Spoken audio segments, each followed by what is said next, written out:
for today. Ang ating pong topic ngayon ay, sabi nga, something that we have to realize. Hindi natin dapat kalimutan ang pananalangin. Pananalangin ng buong puso, pananalangin ng, sabi nga, yung pakikipag-usap mo sa Panginoon Diyos. Let me ask you this question.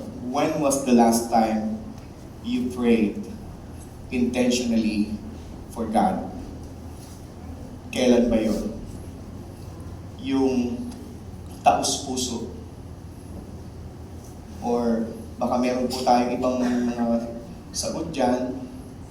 Kailan po tayo nanalangin ng taos-puso na, Panginoon, yung anak ko, sana gumraduate ng may kaayusan. Kailan natin inilapit yan sa Panginoon? Panginoon, yung bayad ko sa kuryente next month, kailan natin to iniluhod? Panginoon, yung maintenance ko. Well, ba nagpe-pray ng ganyan? Panginoon, salamat sa pagkain. May pagkain pa kami sa hapag. Yung buong puso. Di ba ba? Meron pong isang Kristiyano na hindi siya nahihiyang manalangin in public. Every time he is in his garden area, nananalangin siya, thank you Lord sa panibagong buhay. Gigising naman kinabukasan, thank you Lord sa panibagong buhay. Oh, I praise God for this new life. Di na napapansin yung kapitbahay niya, 80 years na iinis na sa kanya. Ano ba naman to? Pray ng pray. Diba? Meron bang ganun sa inyo? Meron ba mga naiinis pag nakikita kayo nagpe-pray? Especially in public. Sariling bakura na nga, inis na inis siya. Sinisigawan niya, hoy! Walang Diyos!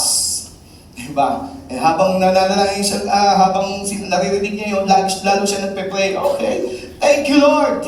Sabi niya, thank you Lord for this new life, for this new day. Ganun ba tayo manalangin mga kapatid? Pero syempre may naiinis yung atheist. Sabi niya, may araw ka rin sa akin. Sabi nga noon. Minsan mag-grocery yung pong Christian. Of course, pinagpapasalamat niya, Lord, punta ako ng grocery, ikaw na pong bahala sa akin, Lord. Di ba? Sabi nung atheist, makakaganti na ako. Bago pumasok sa grocery yung Christian, yung atheist, bumili ng maraming grocery, yung kailangan ng Christian, nilagay niya sa harapan ng grocery. Ayan, makakaganti na ako. Sabi ng Christian, nakita yung grocery, naku Lord, thank you, hindi ko na kailangan pumasok sa grocery, meron na! Sabi nung atheist, hindi, sa akin galing yan. Sabi ganon, lalong natuwa yung Christian. Lord, thank you Lord, thank you Lord. Yung atheist, sabi namin, ba't ka natutuwa kung ako nga nagbigay niyan? Lord, salamat, kahit demonyo ginagamit mo para magkaroon ako ng grocery. Palakpakan mo nga muna, Panginoon. Hallelujah. Marunong mag-isip, di ba? Marunong mag-isip. And what is your culture about prayer? Paano po natin inilalapit sa Diyos ang ating pong mga concern sa buhay? Let me share to you this fact about how people use their time. Daily phone screen time by generation, ang Gen Z daw mga kapatid, kung humawak ng cellphone, it will take them 6 hours and 5 minutes. Shout out sa mga Gen Z. Sa mga millennials, 4 hours and 36 minutes ang hawak ng cellphone. May bumibitaw na yata ng cellphone ngayon. Okay? Sa mga Gen X, 4 hours and 9 minutes. Sa mga kaedad ko, 3 hours and 31 minutes. Wow, nagtitigdo ka pa. Di ba? Ganyan daw umawak tayo ng cellphone. Those are the time that we spend. Sa US, average Americans spend 4 hours and 37 minutes staring at their phones screen every day. Ano yung mga tinitingnan na yan, bigla na sinukat nila 4 na oras. Pagdating naman sa sa mga tinitingnan, Netflix, ilang minuto sa isang araw, 62 minutes, 1 hour tayo mag-Netflix mga kapatid. Araw-araw. Mag-YouTube tayo, 48 minutes every day. Survey po yan. Magti-TikTok tayo. 58 minutes! Wow! Grabe naman, ano po. Survey. Makikita naman po sa internet. O, tingnan naman natin, paano nagpe-pray ang Christian? Ang Kristiyano, he will give prayer 80 minutes. Mga kapatid, conservative pa po ito. Kasi may nakita pa po akong research.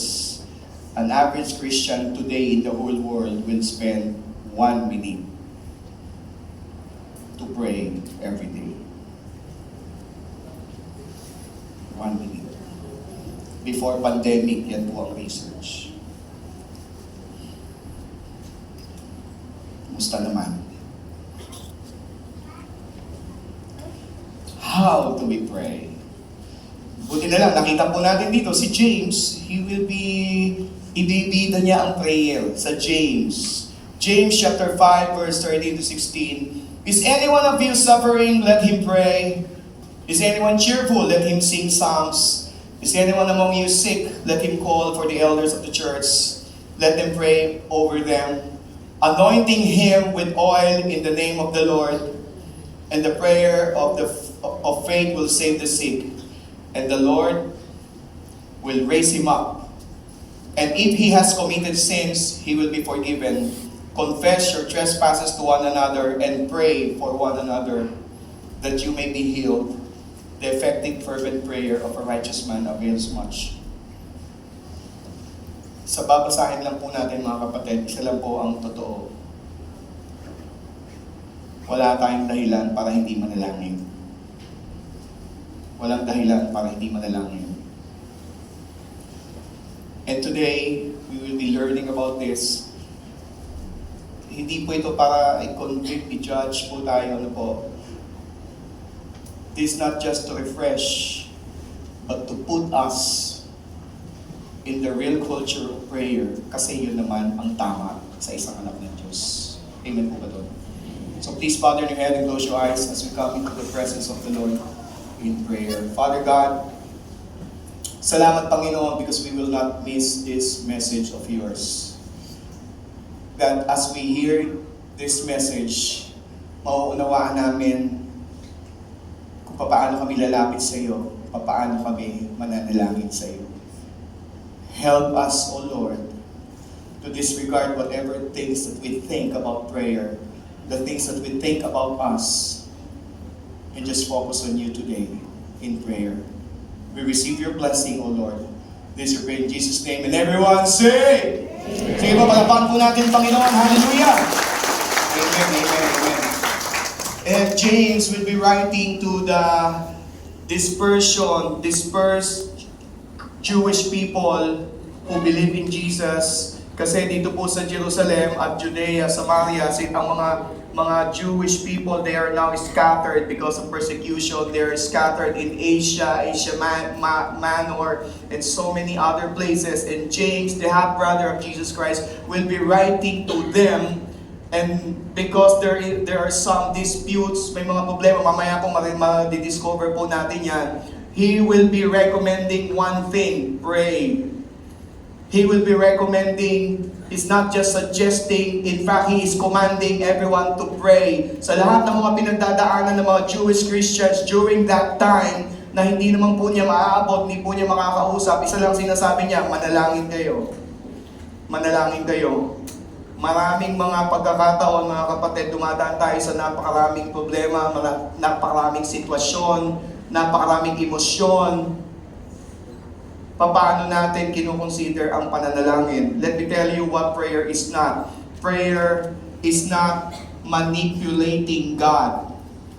Hindi po tayo nananalangin para ang Diyos ang sumunod sa gusto natin. Hindi tayo nananalangin, Lord, may plano ko, gawin mo ha. May plano ko, Lord, i-bless mo ha. Eto, gusto ko sa anak ko, Lord, i-bless mo ha. Hindi ganun. When you pray, you are not manipulating God. You're not also manipulating other people to pray for you. Don't expect other people na kapag pinanalangin ka ng isang tao, everything will do well. It's not manipulating. It's not also impressing God with repetition.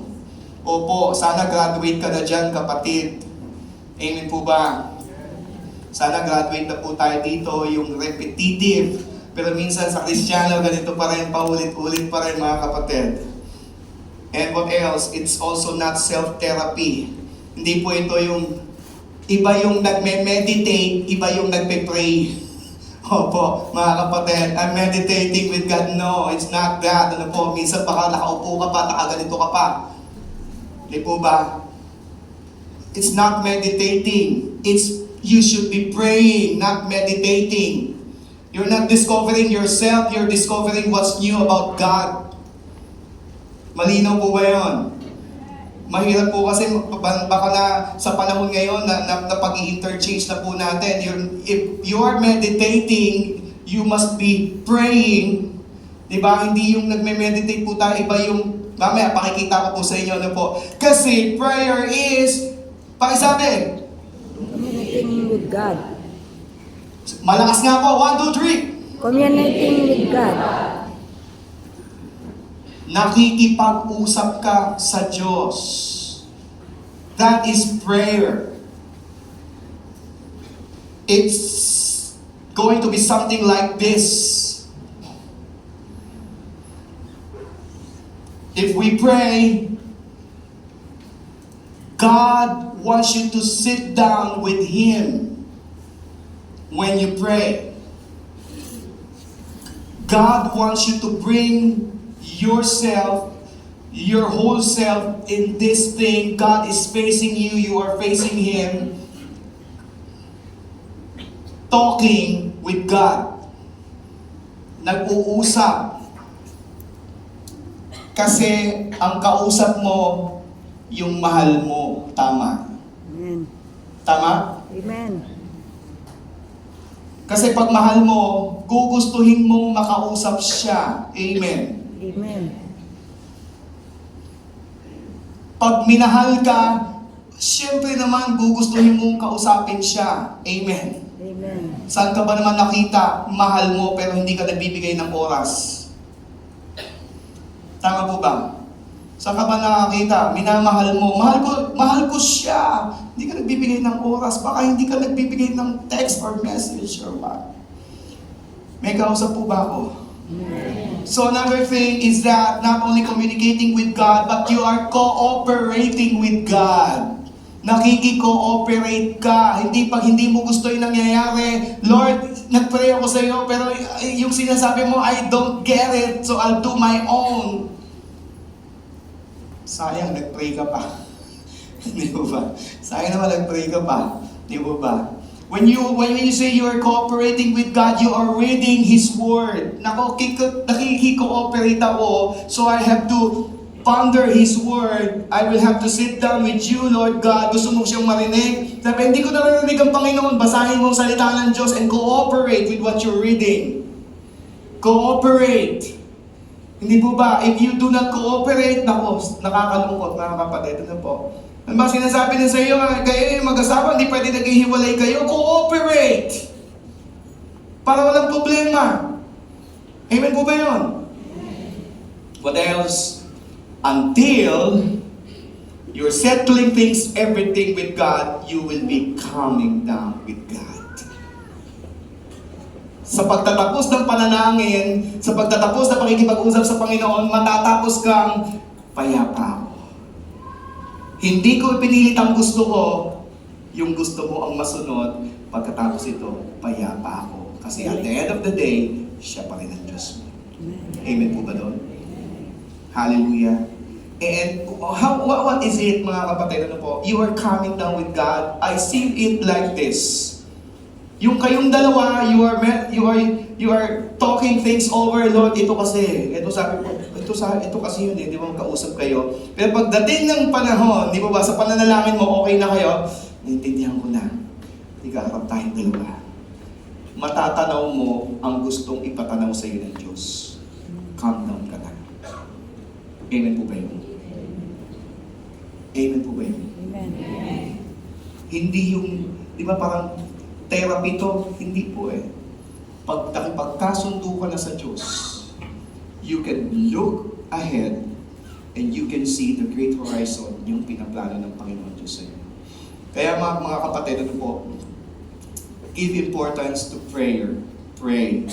I have named some areas kung saan po tayo dapat nananalangin. At kung nakakalimutan, ano po mga kapatid, magandang ipaalala at magandang ipamuhay.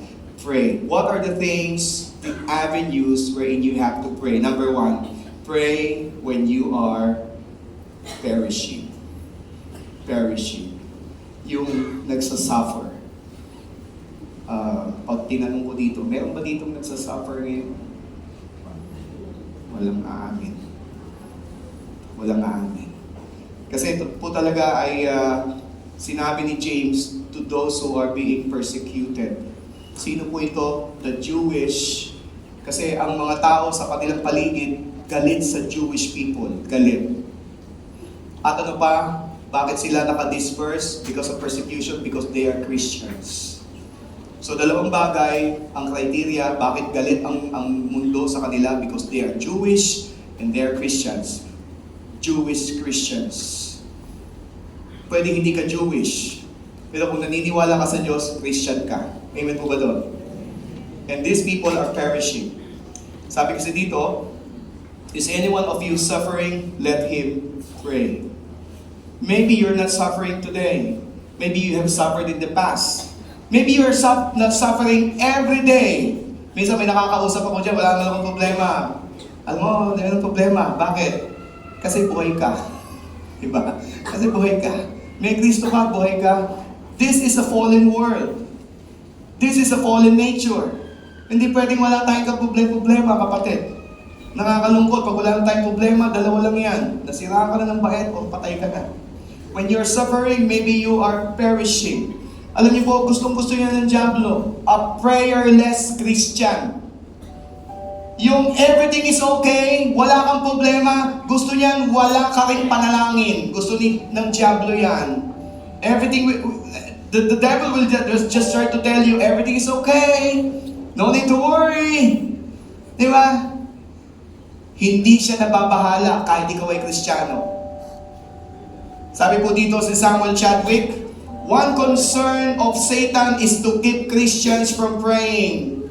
He fears nothing from prayerless studies, prayerless work, prayerless religion. He laughs at our toils, mocks at our wisdom, but trembles when we pray. Ayaw niya na ibinibidan niya mo ang panalangin mo. Yun lang yun. Pero achiever ka sa school, walang prayer, okay. Successful sa business, walang prayer ang business, okay. Successful sa ministry, walang prayer, okay. Huwag mong turuan mag-pray ang pamilya mo. Okay kay Satan yan. Pag lumuhod, takot si Satan. Pag nagbukas ng Bible, takot si Satan. How do we pray? Pray when you are rejoicing. Rejoicing. Sabi niya, when you're suffering, even when you're rejoicing. Sabi dito, is anyone cheerful? Sabi nga sa kanta, di ba? Buhay Kristiyano ay sinabi rin ni James yan. So kung masayang tunay mga kapatid, sabi niya, let him sing psalms. So, ang pag-awit pala sa Panginoon ay isang form ng prayer. Tama po ba yun? Isang form of prayer. Kaya po dito po sa simbahan, talaga pong ninayaya namin kayong umawit sa Panginoon. Diba? Umawit, magtaas ng kamay, magpuri, sumayaw. Di po ba? Because this is a form of prayer. If you are cheerful and there's something to be thankful for, kapatid, hindi mo ibubuka bibig mo sa pag-awit. Amen po ba yun? That's how we express the things that we will do in heaven. Sa langit, magpupuri ka rin, kapatid. And please take note, hindi sinabi ni James na kahit na kailangan nasa tono, kahit wala sa tono, kumanta ka pa rin. Diba? Pero mas maganda kung nasa tono. Pero hindi mo sinabi dito na wala sa tono. Huwag mong isipin yung katabi mo na wala sa tono. Sabi niya, basta nagpupuri ka sa Panginoon. Amen po ba yun? So kung pupunta tayo mga kapatid dito, whatever you are feeling, ano man ang pakiramdam mo, just worship the Lord because God wants you to pray. Amen po ba Lord? Palapakan pa natin po. Praise the Lord. Amen. So sabi nga pagka nagpo-worship tayo, wala pakialam mo yung katabi mo, basta magpuri ka sa Panginoon. Pray when you are afflicted. Afflicted. Meaning, is anyone among you sick? Let him call the elders of the church and let them pray over him, anointing him with oil in the name of the Lord. Alam niyo po, whenever I read this, and alam niyo itong past 2 weeks na ito, talagang I'm bombarded with so many people getting sick. Ayaw, bebe. Ayaw. Ayun. Bombarded with people getting sick. Alam niyo po, it hurts me. It hurts me. May mga workers, members, kahit sa ibang mga churches. Ito lang po nga nais kong sabihin, hindi po lahat yan kaya ng pastor na ma-attend lahat. But then God gave me this verse. Kasi somehow, mga kapatid, whenever I visit somebody, I feel for them. And it seems, wala tayong magagawa minsan. Tama ba yun? Pero isa lang po pinaalala sa akin ng Diyos. Sa bawat sakit, ang Diyos kayang magpagaling.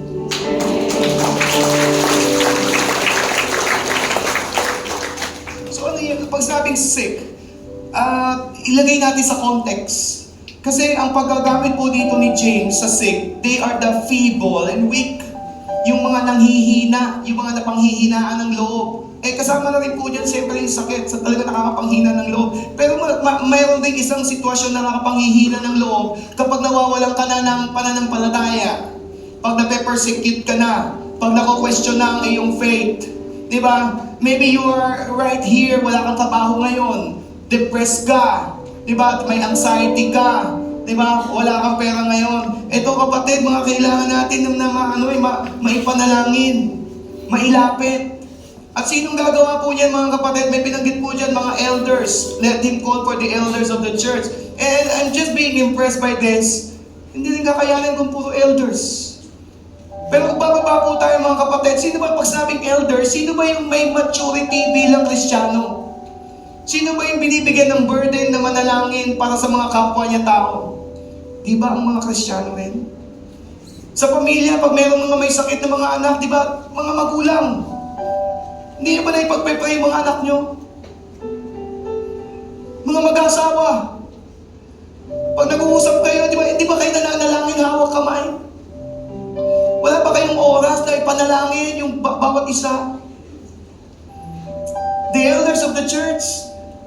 Pag sinabing elders, simple lang yan. Sino ang mas nakakaunawa? Sinong nabigyan ng heart ng Panginoon? Kapatid, you have the power to pray. You have the power to pray. Minsan, sa ating pong pananalangin, akala natin okay na. Hindi ka nananalangin kapag okay ang lahat. nananalangin ka lang kapag malala na ang lahat. Alam niyo po ang pananalangin,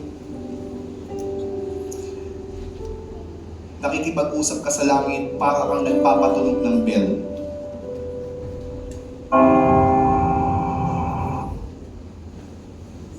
May bell tayo. Di po ba? Para kang nagpapatunog ng bell. Minsan tayo po, pag nagpapatunog po tayo ng bell, nananalangin po tayo, malala na, saka ka lang lalapit.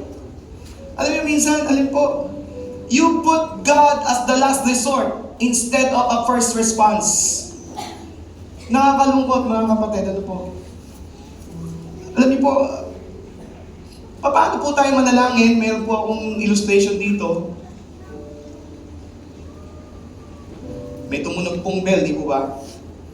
Ako po hindi kampanaryo. Dati, ako po. When do you pull the bell? Kailan ka nananalangin? Kapag malala na? Pag umokay na, anong ginagawa mo? Bibitaw ka na naman. Wala na naman tayong prayer. Pag okay na ang pamilya, mag-Netflix na lang tayo. Pero may kakaroon na naman ng problema, hihingi naman akong pang-tuition, I will pull the bell. Siguro para medyo maganda-ganda, 2 beses. Pag nakaraos na naman, bitaw na naman.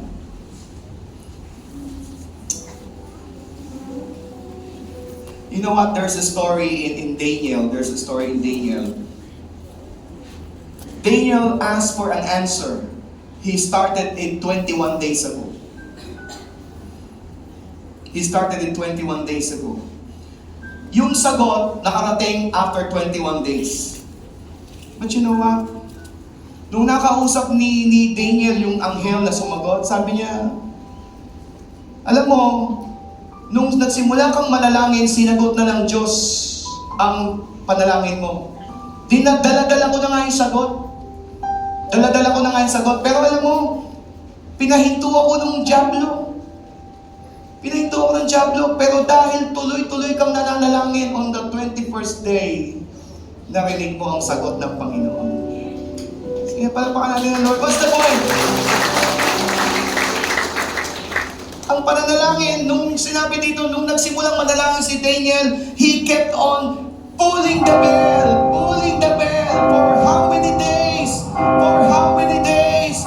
Hanggat hindi dumarating ang sagot mo, kapatid, huwag kang hihinto sa pagkatok ng langit kasi ang Diyos sasagot na sa iyong mga panalangin. Hallelujah!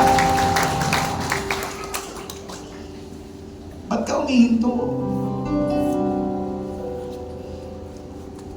Ba't ka umihinto? Imagine if Daniel stopped on the 15th day. There's no more 21 days. Just read Daniel chapter 10. What else? Pray when you are yielding. Yielding. Sumusuko ka na. Ito po yung mga kapatid. And we will learn from this. James chapter 15 verse 16. Confess your trespasses to one another. Please listen attentively. Hindi sinabing apologize for your trespasses to one another. Apologize, sorry. Sorry, may naka-offend ka, sorry. Tapos na, parang basketball, tapik-tapik lang. Hindi ganun eh. Di ba? Before you pray for one another, you have to confess. Iba yung sorry, iba yung confess. Confess, you're trying to settle things with the person until both of you are on the same page. Confess. Ito mahirap to, kapatid, sa totoo lang. Saktan kita, nakasakit ako sa iyo. Iba yun. Nasaktan kita, nakasakit ako sa iyo. Iba yun. Tama. Nasaktan kita, isa yun eh. Pero sa aminin mo, nakasakit ako sa iyo. Yun ang pag-amin. Tama ba? Yun ang confession. When you do that, doon lang kayo magsesettle kasi umaamin ka na sa kasalanan mo. Pasensya ka na tol ha, saktan kita ha. O, pasensya ka na, nasaktan ka ha. Upo tayo. Pasensya ka na. Ako talaga may kasalanan. Patawarin mo. Confess. Kaya maraming mga dispute ngayon, mga kapatid, ano po, hindi matapos-tapos. Hindi marunong umupo. Umamin. Hindi marunong magpakumbaba at aamin at i-expect na lang kung ano pwede mangyari. Kasi after that, that's the only time you can pray for one another. Pagkatapos yan, magiging makakamdaman mo pag-pray mo. Kaya maganda mga kapatid, ano po, may mga C2S groups po kayo. So that in that, you can learn this. Ano po mga pinag-aralan natin? Pray when you're perishing. Pray when you're rejoicing. Pray when you're afflicted. Pray when you are yielding. That's the time you can pray for one another. Lastly,